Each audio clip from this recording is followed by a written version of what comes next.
Isaiah 58:9, then you will call and the Lord will answer, and you will cry for help, and he will say, here I am. And I'm going to start crying now reading this.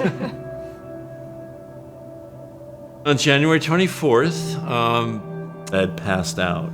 Collapsed on the hallway in the floor. hallway, and she calls 911. Paramedics show up. So we drove to Silverdale to the ER in the hospital there. I got up on a gurney, and that's the last I remembered for 10 days. I woke up in Harborview, and then over the next day or two, the story came out of how I was mostly dead and came back to life.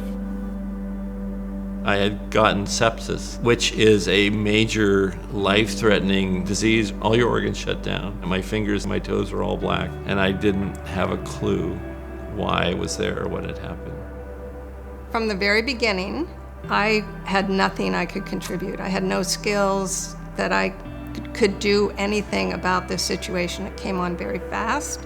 And so I remember the freedom that came out of that was quite profound, because when I am weak, then he can be strong. So I felt very confident that God was right there from day one.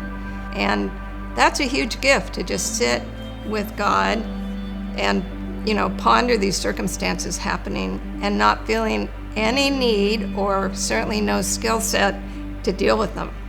I was just so grateful. You watched every single nurse there doing exactly what Jesus has told all of us to do, with their hands, their voice. It was unbelievable to watch. It was a very holy time for me, just because I had stopped doing anything else. So it was me and God and Tom. So we could sit and just, be curious together, pray for the people around us, and just be ministered to. I felt so strongly that I finally opened the door that God could say, for heaven's sakes, I've been begging you for years to let me just carry you. And you are so busy walking on your own. And so it was a really joyful, mournful time. And I think what's profound is I'm convinced it's going to be better. I mean, God is not taking us on a walk to get downhill. That it's going to be better than what we had prior to this.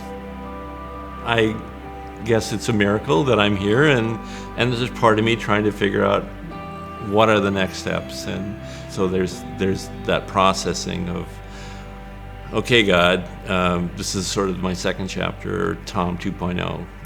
What does that look like, and what have you learned? What are you going to move forward in?